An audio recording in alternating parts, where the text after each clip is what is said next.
Strength, as you already know, is the ability to exert force on physical objects. Skill is the learned ability to carry out a task within a definable framework of time and energy. Neither of these physical characteristics can be developed through methods that employ the constant variation of stress stimuli, because neither strength nor skill can develop under infrequent exposure to the stresses that cause the adaptation. Like learning to play the piano, their acquisition must be accumulated in a logical, methodical manner. Not all exercise systems are equally proficient at developing strength and skill. As it turns out, strength training with barbells, combined with practice of the sport's skill, is the best way to develop both. Now that seems reasonable enough, right? You get both stronger and better at your sport over time by training for strength and practicing your sport's skill. So why are the two biggest players in the fitness industry today telling you otherwise? Strength, the basis of physical interaction. Strength is simply the production of force with your muscles. Producing force is the way we interact with the environment. Anything you move with your hands and feet, from climbing the stairs to picking up the groceries, involves the application of force. It is the most important physical attribute we possess. You may have the healthiest heart and lungs on the planet, but if you're not strong enough to get up out of the chair without help, your daily activities are less pleasant and less efficient than they could be. There is only one kind of strength, the kind your contracting muscles generate to move your skeleton, which is a system of levers that multiplies the force your muscles produce when they get shorter as they contract. Muscles moving your skeleton allow you to walk, run, climb, work, and exist efficiently as a physical human being. The loss of strength is a normal consequence of aging, but it can also occur due to illness or inactivity. Whatever the cause, a profound loss of strength produces a diminished quality of life. Likewise, the best way to increase physical performance is to increase your strength. Strength training is the process of getting stronger through the use of specific exercises that cause the body to adapt to gradually increasing amounts of force production.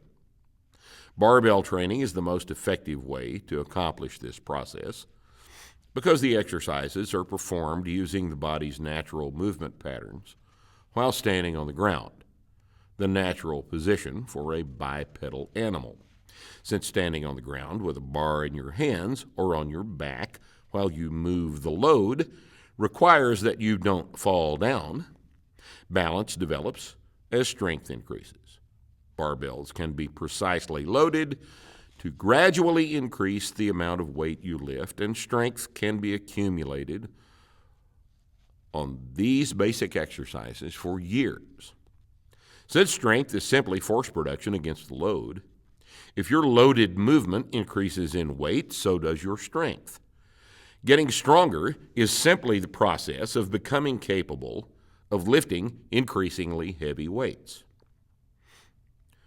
The key to strength training is the process of gradually increasing the load in a way that allows the body to adapt to the stress of heavier weights. At first, these increases can take place frequently, twice or 3 times a week, and then the process gradually slows down as you accumulate more strength. But it's important to understand that training is the process of forcing this adaptation to occur. That if strength is to increase, the loads must increase. That the process takes time, and that any interruption slows the process. We're told that many other physical attributes are just as important as strength. Balance, coordination, endurance, agility, power, and speed, the elements of physical skill, are all characteristics of the good athlete and therefore must also be trained. But since all of these physical parameters are derivatives of force production against an external resistance, they all depend on and are limited by strength. Skill is the learned ability to carry out a task within a definable framework of time and energy. It's the ability to correctly and dependably reproduce a movement pattern that depends on accuracy and precision. Whether the sport involves a repetitive motor pathway, the same movement pattern under varying conditions of time, load, or intensity, like Olympic weightlifting or the field throwing events, or a non-repetitive motor pathway, like downhill skiing or judo, skill is the demonstration of the ability to perform the movement patterns effectively, conforming to the requirements for success in the sport. Complex gymnastics movements, the Olympic lifts like the snatch and the clean and jerk, Olympic weightlifting movements that are sensitive to the path of the barbell through space, and sports that require proficiency must be practiced, repeated often enough to permit technical perfection. This requires many hours to hone movement patterns that tolerate very little slop, expertise in many endeavors that depend on physical skill, like musicianship, surgery, sculpture, and golf, require thousands of hours of exposure to the movement patterns. Skill-dependent athletics develop the same way. Sports that require significant force production capacity differ from golf and musicianship, in that strength acts as a limiter on the acquisition and display of skill. If the movement patterns that must be perfected also depend upon strength for their execution, then strength must be sufficient or execution cannot occur. If you're not strong enough to perform a Maltese cross, your skill at doing so can be neither developed nor displayed. Game day is the day that matters to an athlete. Game day is when the cumulative effects of training and practice are displayed under the conditions for which the athlete has devoted time and energy to bring to the highest level possible. Game day is a performance, the execution of the sport under the pressure of competition with other athletes and under the scrutiny of judges or referees, each trying to win, which may involve different criteria depending on the sport, season, or status of the athlete. But no matter what winning means, a performance is a higher level event than the training workouts and the practices that contribute to its success. The component workouts of a training program are important insofar as they contribute to the process of reaching the training goal, as are the practice sessions that perfect the skills used in the sport. The performance is where the culmination of these processes is displayed. A workout or a practice contributes to the performance, and the performance is the reason we train and practice. Now, the two main players in the modern fitness industry have managed to elevate the misunderstanding of these simple concepts to the institutional level. CrossFit is the fastest growing fitness trend in human history. As of mid-2014, CrossFit has about 10,000 affiliate gyms around the world, making it by far the largest physical training organization in the history of the planet. Started by Greg Glassman in the early 2000s, CrossFit's model is perpetual variation in exercise selection and loading. He described it as a, quote, constantly varied, if not random, unquote, assortment of barbell exercises, calisthenics, gymnastics movements, and running, usually performed at high levels of intensity. For many people, CrossFit has been their first exposure to physical activity that is actually hard enough to make an actual increase in actual fitness possible. The object is to push for the best performance every time. quite often defined as reducing the time it takes to complete a prescribed series of movements. And the theory is that these constantly varied and often infrequent exposures to a wide variety of physical stimulus will accumulate into improved performance in all these activities. CrossFit is very popular for several reasons.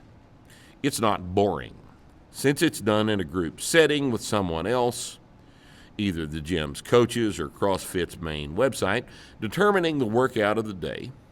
You don't have to decide what to do. CrossFit decides for you, and this appeals to many people for various reasons. The group social reinforcement of the collective goal for that day's workout builds a sense of community, and this also appeals to many people. And it works pretty well for a while. The problem with CrossFit is the constant variation. Having worked with CrossFitters since 2016 and having done it myself for 2 years, my experience agrees with the almost universal report from people who began CrossFit and continue their constant variation of exercises for 6 months. Their strength stopped increasing, and all the exercises that depend on skilled execution suffer from a lack of practice. Not every CrossFit gym has these problems because not every CrossFit gym follows the CrossFit dogma. There are some very good people who own CrossFit gyms that have actively addressed the situation, but the exceptions prove the point. When movements that depend on high levels of force production and the accurate and precise execution of a complex movement pattern are performed to exhaustion or failure in the competitive atmosphere of a highly motivated group of people of different levels of ability, the possibility of injury increases. It should be quite obvious to anyone that the harder you push yourself physically, as happens in a competition, the higher the risk of physical injury. And this is especially true in the absence of the adequate preparation that should be provided by effective strength training and repetitive practice for that movement. Coaches can disagree on which movements to use, but the simple reality is that the acquisition of both strength and skill is not a function of variation. It cannot be, because variation prevents the conditions necessary for the adaptations that make it possible. As anyone who has learned to play the piano can tell you, the processes must be repeated often on a keyboard with constant, regularly increasing levels of difficulty and ever greater attention to detail. Strength and skill are both acquired through the diligent pursuit of more weight on the bar and more perfect movement execution, both of which must be performed repeatedly in a logical, consistent manner. Infrequent exposure to skill-dependent movements under performance circumstances is the polar opposite of the method used in athletics and everything else to develop strength, accuracy, precision, and excellence of execution. CrossFit also places a major emphasis on high-intensity, constantly varied conditioning work in a competitive atmosphere that rewards a faster performance or more work within a given period of time. This results in a lot of soreness and accumulated fatigue, an effect that many CrossFitters come to identify as the prize for doing the program. The intensity and volume of high-repetition conditioning exercises actively competes for the body's most assuredly finite recovery capacity, effectively preventing a strength adaptation. Chronic soreness is a systemic inflammatory condition that makes skill-dependent movements more difficult to learn because soreness interferes with flexibility and range of motion. Not everyone wants to excel in competitive sports, but the competitive aspects of CrossFit keep even non-athletes motivated to keep coming. However, the emphasis on a competitive approach to a non-competitive fitness exerciser's workout, in which complex movement patterns are employed, which are neither practiced nor trained for, certainly exposes unprepared people to injury risks they may not recognize. Almost as pervasive as CrossFit is the interesting trend known within the industry as functional training, an offshoot of physical therapy rehabilitation techniques used with patients. It relies on the use of light weights, unstable surfaces, and lots of different unilateral exercises to produce better results than the machine-based programs commonly used in the fitness industry. Many people have grasped the problems with machine-based exercise, which involve the lack of normal human movement patterning and the absence of a balance component during the use of the equipment in which you sit or stand. Machines force the body to use the machine's path of movement, not yours, and using an isolated muscle group to move the lever of a machine removes the important balance component, not falling down, as a training variable. Functional training is a misplaced overreaction to exercise machines, an attempt to restore the balance variable to the exercises. But in the process of doing so, a couple of serious mistakes have been made. First, they forgot about barbells. If your primary interest is improving upon machine training, that's just not very hard to do. It is possible to fall down when you lift barbells while standing on the floor. It is important to learn not to fall down when you squat, press, and deadlift. And everybody learns how the first day they do the movements. From that point forward, not falling down is a factor that is always present, but it is not the bottleneck. The ability to produce enough force to lift the increasingly heavier barbell, getting stronger, is the objective. And not falling down is just normal. Not falling down is merely a problem you have already solved, that you continually solve every day you train. Not falling down is not sufficiently difficult that it prevents your getting stronger. Second, making balance the primary variable in the exercise precludes the use of enough weight to drive a strength increase. Single leg squats on a wobble board or alternate dumbbell presses while seated on a balance ball cannot be done with as much weight as their stable parent exercises performed on both feet, standing on a stable surface.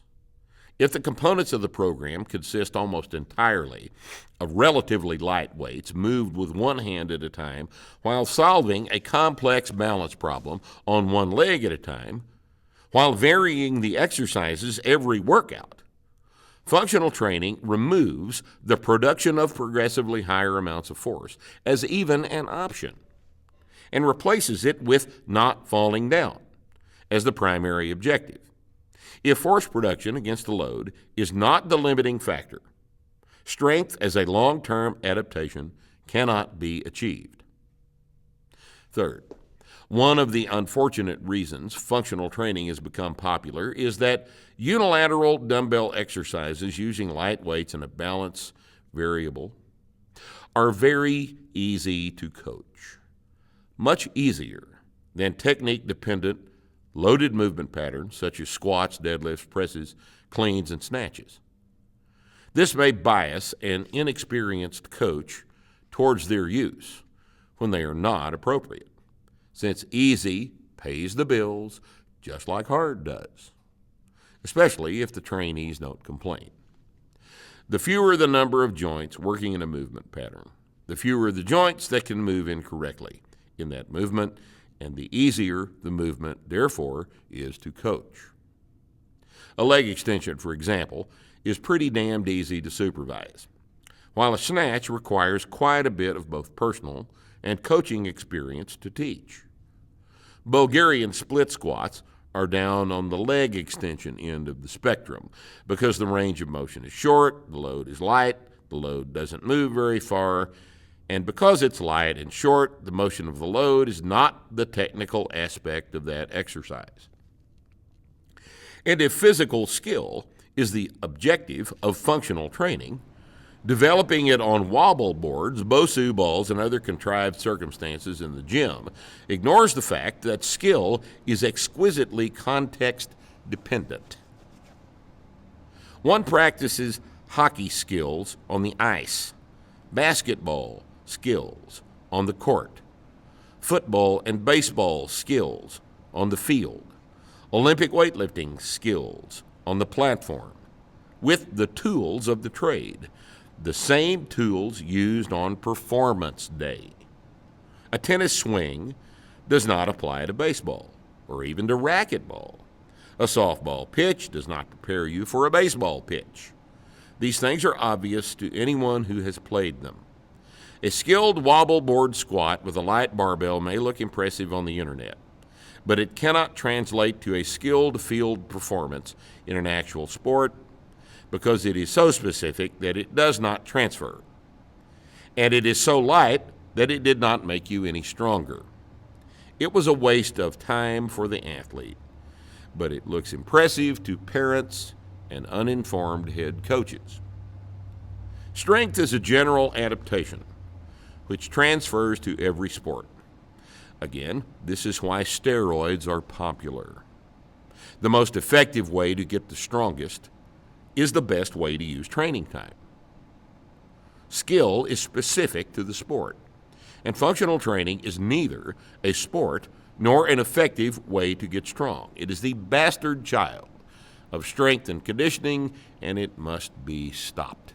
The most functional attribute physically is strength. Increased strength means the increased ability to produce force, which requires the use of progressively heavier weights, and increased strength also makes skill easier to acquire and display. Any effective approach to strength and skill must involve repeated, gradual, increasing exposures to both, because both require repeated effort to accumulate. Sorry, but neither constant variation nor light weights are a shortcut.